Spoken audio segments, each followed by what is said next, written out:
Matters right here on Solid 100.9 FM, the station that rocks. Business Matters comes to you every Monday, Tuesday, and Wednesday by 11 a.m. On Monday, we'll call it the business class. On Tuesday, we'll look at the business potential of the Southeast. And on Wednesday is Business Voices, where we tell entrepreneur stories. And I have a business voice in the studio that I am excited to bring to you today. But in good time, I will be introducing her. Of course, in Business Matters, we usually bring to you the business news, the business insight, the currency update, and the major discussion for the day. The major discussion will be public speaking, the business of public speaking. I'll share more insights very soon. But I have Princess OG. Princess is here. Princess, good morning. Princess, how are you doing? Good morning, I'm fine. All right. And with us is our special guest, Joyce Daniels. Good to have you here, Joyce. Good to be here. Yeah, Thank you. Joyce is from the studios with Harvard, Uyo, Abuja, Lagos, Fiji, and is here with us later today. Yeah. And I don't know, I have so many things to say about her most of the time. But the point is, if you love public speaking, if you understand how important it is in this age, then you want to connect with the people who have mastered it and who are doing it right. Okay, she's a trainer, she's a coach in that field, and she's been doing that for 12 years now and counting. And she's not planning to slow down either. All right, so that will be our focus today. It's all about learning most of the time here on Business Matter. We keep sharing, and a lot of feedback we get too from people on how the program inspires them, how they learn so much from it, and how it pushes them to get out of their comfort zone and start doing something for themselves. And that's very true. I've actually got a young friend who said he had to start his own paint company because he kept hearing, do it, move out, and some of the lessons and tips we share here on the program. We also bring consultants most of the time and industry experts to share, from their wealth of experience, always there on Business Matters and Solid 100.9 FM. So having said that, we will be moving straight up. Of course, we usually share our business insight and we will be having that. But remember, you can connect with us on our different social media platforms, on Facebook, Solid 100.9 FM Business Matters, on Instagram at Solid 100.9 FM, on Twitter at Solid. We also stream online. Get to our Twitter page, you will see the online streaming link, mixlr.com/Solid 1009 FM. You will be able to connect with us from wherever you are. So we normally do something here on Business Matters. We have a segment we call the Business Insight, and I think I'll allow Joyce to bring up her own insight. The insight is usually a quote that keeps you going on, whether as an individual or for your business, where it keeps you going on, especially through challenging circumstances. And life can be very challenging most times. Yeah. All right, so if you have anyone like that, it could be yours directly or from some other person that you follow a lot that you want to share with us. We can have that on right now on the program. I have several, but I'll tell you the one that I use most often. I don't know who the original writer is, but it says, do what you can with what you have where you are. I have used this anchor since 2004. Wow. Please take that again. Do what you can with what you have where you are. I heard it first from a man called Dele Bamboye. Okay. At that time, he was my pastor in Port Harcourt. Okay. And he was teaching and he said that. I wrote it down and I never forgot it. I've worked with it every time. Whenever I felt stuck, I remember, Joyce, what is it that you can do with what you have right now where you are? What do I have? Do I have talents? Do I have some money? Do I have friends? Do I have phone?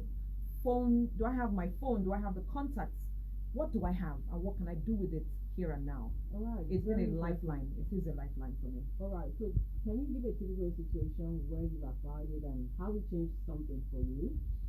So let me give one example. There are several coming to mind. I have to choose. Fine. 2007, I had left my job. I quit my job because I wanted to find myself and start something that suited me. But I was confused for some time. So I asked myself, what do you have now? And what can you do with it? And I said, right now in my hands, I have the ability to do makeovers for people. Wow. So I started sending messages on my small phone to people saying, I could do your makeover for the events you have. What else do I have? I had a quite a big bag of makeup. I had everything that was required in there because I was such a makeup junkie. And so for months, I worked as a makeup artist. I didn't know this part. Exactly. Oh. And I worked as a makeup artist for several years. I didn't stop until 2013. There were times when I was now the makeup artist and the MC for the same event. Wow. I made up the bride and I MC. Yes, and it was a good deal. But that was because I asked, what do you have now? And what can you do with it now? And I did. All right. In other words, people should be asking, what do I have? Very often, right? Yes, every day. Okay. If you can. Every day you should ask, Every day. what do you have? Yes. All right. And everyone has something? Everyone has something. One of the biggest challenges is that we look down on what we have. So some boys, young men, not boys, some young men came to me a few years ago and they said, oh, we need this, we need that. And I said, what do you have? And they said, we don't have anything. I said, bring out a pen and write everything you can do that you can exchange for money today. And they began to write. Washing clothes, sweeping. I said, write everything. Write, you can sweep. Can you sweep? Can you cook? Can you wash? Can you clean? Can you iron? Can you cut grass? Can you carry something on your head? And by the time these guys were done, they had written about 11 different things. And I said, now go and use these same things and raise this same 40,000 naira you're looking for over the next 10 days. Wow. People's houses and knocked on doors. They said, do you have anything to wash? I said, your ego will make you poor. Okay. Go and ask them, do you have anything to wash? Is there any part of your house I can sweep or clean for you? Can I arrange for you? Can I carry something on my head for you? And in 10 days, Can I wash your car for you? Thank you. In 10 days, these two boys together had gone to several places across town in Port Harcourt and they had raised their 40,000 naira in exchange for what they had in their hands. Another time in my life, I asked myself, Joyce, what do you have? And I said, I have my car. I had a car. So what did I do? I started doing kabu kabu. Joyce, you did kabu kabu. Yes. Interesting. I would go from Rumola to Choba. At that time it was about 30 or 40 naira per drop. And normally the regular taxis will have 2 in front, 4 at the back.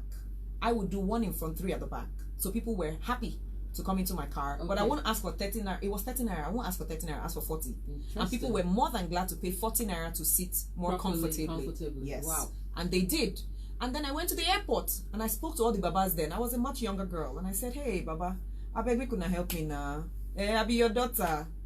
And so they charged me nothing. You know, they had their ticketing fees. Yeah. They charged me nothing. I would get to the airport very early. They would give me my clients and I would go. Some days I'll do 1 trip. Some days I'll do 2. But most days it was just 1.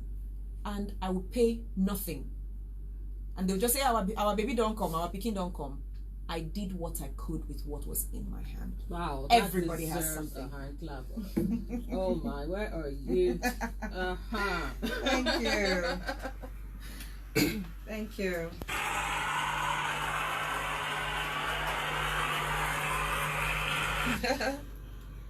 All right, that was for Joyce. I mean, I got more than I asked for in that particular question. So she said she actually drove taxi in Port Harcourt, a city like Port Harcourt.